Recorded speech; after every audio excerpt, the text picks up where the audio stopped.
Welcome to FiresideChatGPT, where your questions meet real answers about our changing world. Today's question: are we being prepped for a cashless society? And if so, why? Let's break it down. Section 1: The Cashless Shift. What's happening right now? Look around. In many parts of the world, cash is disappearing. In Sweden, less than 10% of transactions are made with physical money. In China, more than 80% of daily purchases happen through WeChat Pay or Alipay. And right now, countries like Canada, Nigeria, the European Union, and even the United States are quietly preparing to roll out something new: CBDCs, central bank digital currencies. CBDCs are not cryptocurrencies like Bitcoin. They're government-backed digital money, programmable, trackable, and fully controlled by central banks. This is real. And it's happening faster than most people realize. Section 2: What is a CBDC? A central bank digital currency is a digital version of your country's currency. Instead of printing bills, the government can issue tokens or credits directly into your digital wallet. You wouldn't need a traditional bank account anymore. The central bank becomes the bank. CBDCs are centralized, fully digital, potentially programmable, tied to your identity and activity, and they offer governments and banks full visibility into how money moves. Section 3: Why are they being introduced? Let's be honest, the current financial system is stressed. Governments are carrying massive debt, inflation is rising, and central banks need more control over how money flows. CBDCs give them that control. With CBDCs, they can distribute universal basic income, instantly apply targeted stimulus to specific groups, freeze or limit spending based on location or behavior, monitor transactions in real time, implement negative interest rates. It's not just about convenience, it's about managing a financial system in crisis. Section 4: Universal Basic Income. The connection: Universal Basic Income, or UBI, is gaining traction around the world. Pilot programs are already running in California, Finland, Kenya, Spain, South Korea. The idea? To provide every citizen with a guaranteed income, regardless of employment status. And how would that be delivered? You guessed it, through CBDCs. This makes payments instant, trackable, and programmable. Governments can control when, where, and how that money is spent. For example, they can issue a UBI payment that expires in 30 days. Or restrict it to essentials only, like food, rent, or transportation. This is not speculation. The technology already exists. Section 5: The Social Credit Factor. If you've heard of China's social credit system, you already know where this could go. In China, citizens are scored based on behaviors: good behavior, paying bills on time, volunteering, following laws. Bad behavior, speaking out, protesting, or associating with flagged groups. That score affects everything, from your ability to travel, get a loan, or even buy property. Now imagine CBDCs integrated into a social credit system.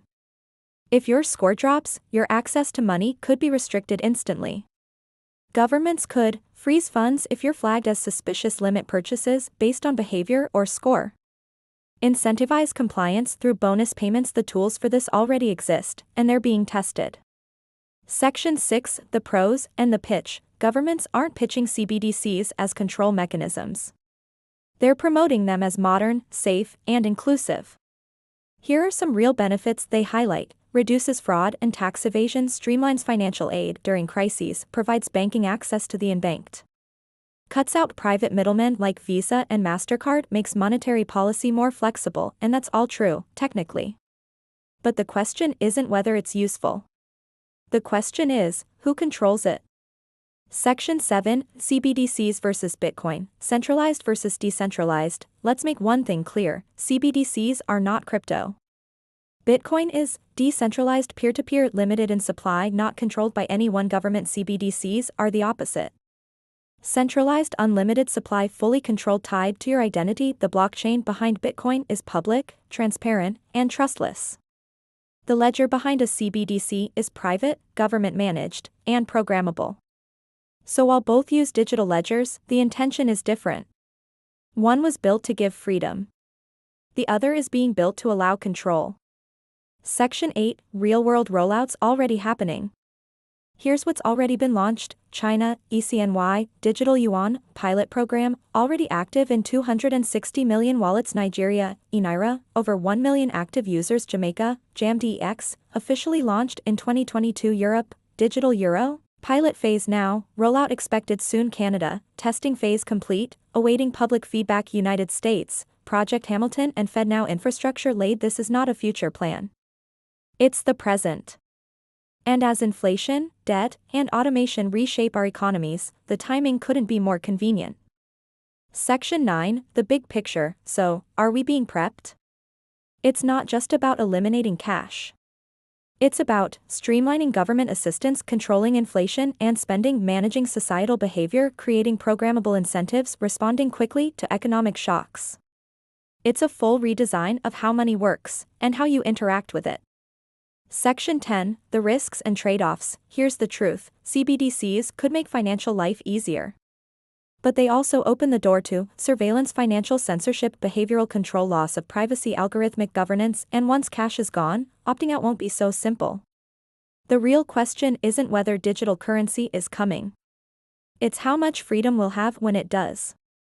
Section 11, what you can do now. You don't need to panic. But you do need to stay informed. Start by learning how digital payments work, exploring the difference between Bitcoin and CBDCs, following your country's central bank policy, understanding how data, identity, and money are being merged, using tools like ChatGPT to research and stay ahead. This isn't about resisting change. It's about understanding it and protecting your ability to choose. Closing, you are being prepped for a cashless world. But the question is, will you be ready? Like, comment, subscribe. Stay curious.